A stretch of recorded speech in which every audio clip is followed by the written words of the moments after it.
बिस्मिल्लाहिर्रहमानिर्रहीम। आज का जो हमारा टॉपिक है that is the excretion and excretion in plants. ठीक है, हम पहले जनरल डेफिनेशन करेंगे एक्सक्रीशन क्या चीज़ है और फिर हम बात करेंगे एक्सक्रीशन इन प्लांट्स की। एक्सक्रीशन क्या है, इसको अंडरस्टैंड करने के लिए मतलब ये देख लें कि हमारे जिस्म के अंदर, जानदारों के जिस्म के अंदर बेशुमार प्रोसेसेस हो रहे हैं, मेटाबॉलिज्म हो रहा है और उस मेटाबॉलिज्म के नतीजे में प्रोडक्ट्स बन रही हैं और उन प्रोडक्ट्स में कुछ ऐसी प्रोडक्ट्स हैं जो वेस्ट हैं। जैसे हम बात करें कार्बोहाइड्रेट्स की, जब ब्रेकडाउन की जाती है बॉडी में तो उसकी ब्रेकडाउन से, उसके मेटाबॉलिज्म से एनर्जी तो हमने लेनी ही लेनी है, साथ में पानी और कार्बन डाइऑक्साइड बनते हैं। ऐसी अगर हम बात करें जो लिपिड्स हैं, लिपिड्स की भी ब्रेकडाउन से पानी और कार्बन डाइऑक्साइड साथ में बनते हैं। लेकिन जब हम बात करते हैं प्रोटीन्स की, जब हम बात करते हैं न्यूक्लिक एसिड की, तो प्रोटीन्स और न्यूक्लिक एसिड में चूंकि अमाइनो ग्रुप्स मौजूद हैं तो उनकी डीएमाइनेशन होने से जो अमाइनो ग्रुप्स जो है वो निकलते हैं, वो अमाइनो ग्रुप्स जो है वो नाइट्रोजनस वेस्ट का सबब बनते हैं, वो अमोनिया बनाते हैं और ये अमोनिया जो है ये यूरिया या यूरिक एसिड में कन्वर्ट की जाती है। ये कोई भी और मतलब इसमें जो हमारे पास जो प्रोटीन्स और न्यूक्लिक एसिड है उनकी ब्रेकडाउन के नतीजे में नाइट्रोजनस कंपाउंड्स बनते हैं जो ज्यादा टॉक्सिक है।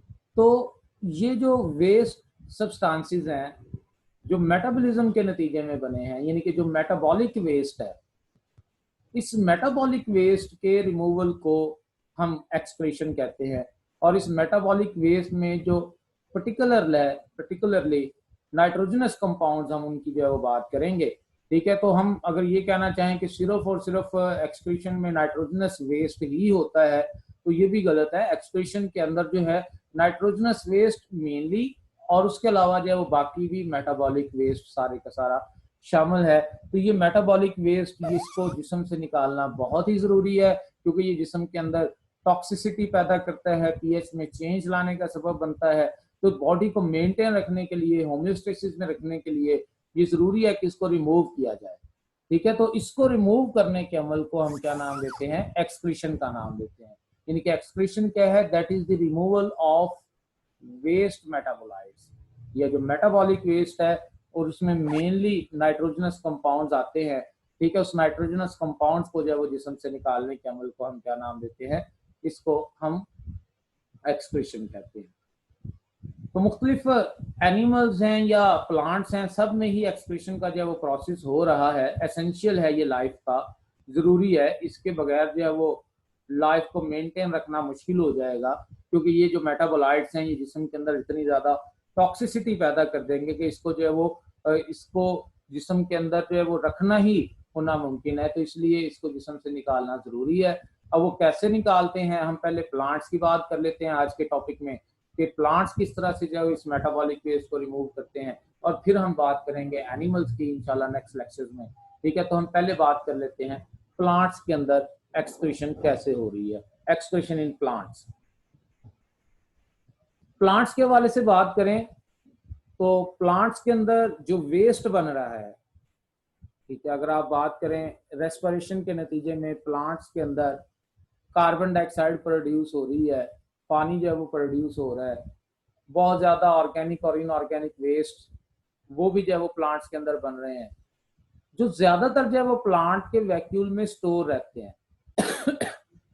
ठीक है, वैक्यूल के अंदर जो है वो स्टोर रहते हैं और फिर इनको निकालना भी जरूरी है। अगर ये टॉक्सिसिटी बहुत ज्यादा इंक्रीज कर देंगे सेल के लिए तो इनको रिमूव करना भी जरूरी है। ठीक है, अगर हम बात करें ऑक्सीजन वगैरह की जो फोटोसिंथेसिस के नतीजे में बन रही है, तो फोटोसिंथेसिस के नतीजे में जो ऑक्सीजन बन रही है वो तो स्टोमेटा के थ्रू डायरेक्टली खारिज हो रही है। ऐसे ही जो कार्बन डाइऑक्साइड है रेस्पिरेशन के नतीजे में वो फोटोसिंथेसिस में इस्तेमाल हो जाएगी या फिर वो भी जो है स्टोमेटा के थ्रू खारिज हो जाएगी। जो पानी है वो भी ट्रांसपरेशन में, वो स्टोमेटल ट्रांसपरेशन हो, लेंटिकुलर हो या क्यूटिकुलर हो, ठीक है, वो भी जो है वो खारिज हो रहा है। बाकी जो वेस्ट हैं, ज्यादातर जो वेस्ट हैं वो स्टोर हो जाते हैं और वो स्टोर होते हैं किसके अंदर, वो वैक्यूल के अंदर जो है वो स्टोर होते हैं, ठीक है, प्लांट के वैक्यूल के अंदर जो है वो स्टोर हो जाते हैं। और यहाँ पर जो है वो स्टोर होते हुए प्लांट के वैक्यूल में ये जो है वो बहुत ही इसके लिए हार्मफुल जो है वो साबित हो सकते हैं। हाई कंसंट्रेशन में इसमें आएंगी, क्रिस्टल्स की सूरत में उसके अंदर जो है वो ये जमा हो जाएंगे।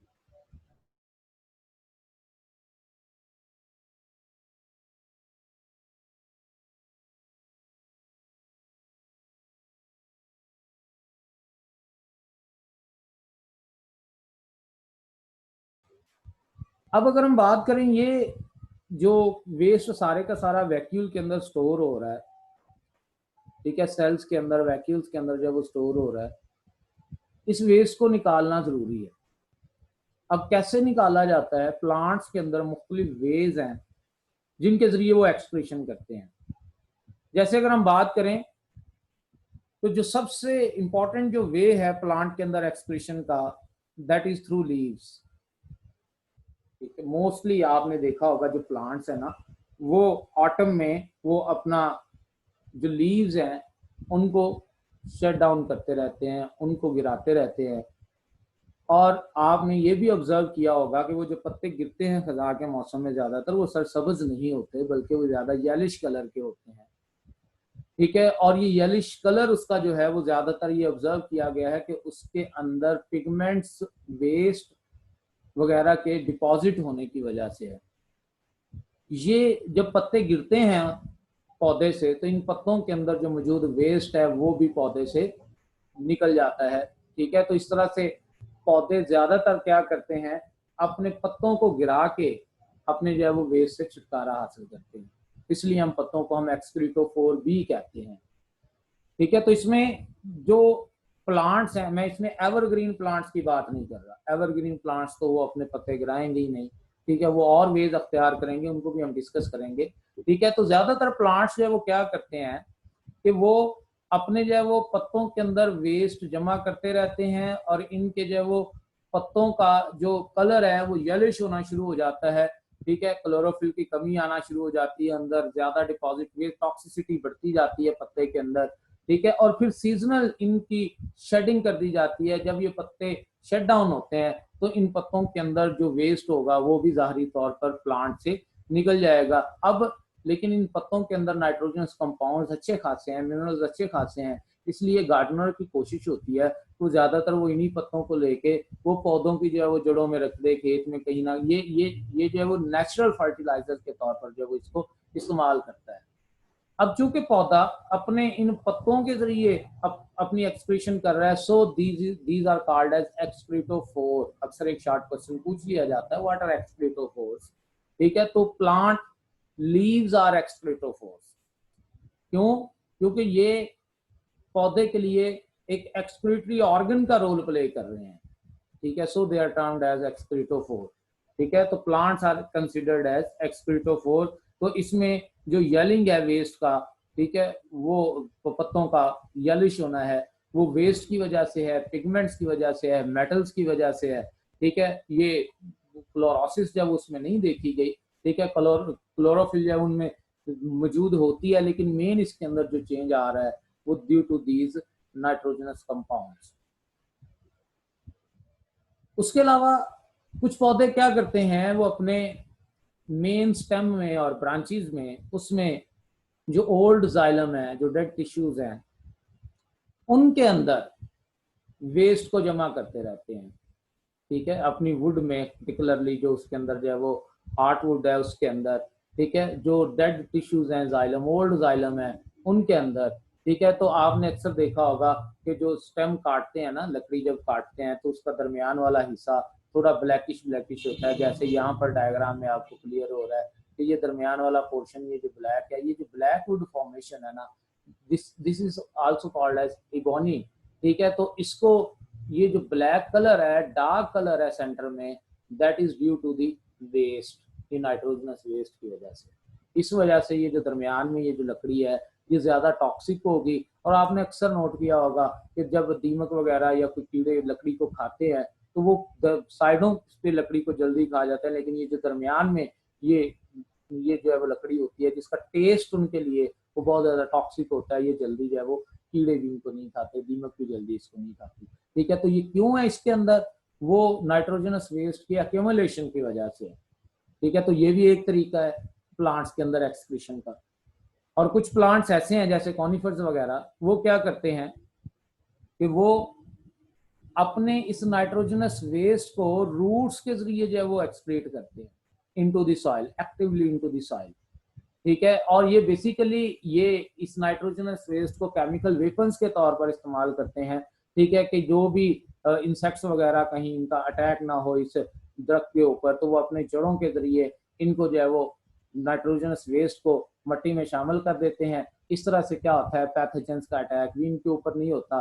ठीक है, और इनकी जो है वो ग्रोथ भी होती रहती है। दूसरे जो है वो प्लांट्स को ये वहां पर ग्रो नहीं होने देते, खुद जो है वो वहां पर ये आसानी से ग्रो करते रहते हैं।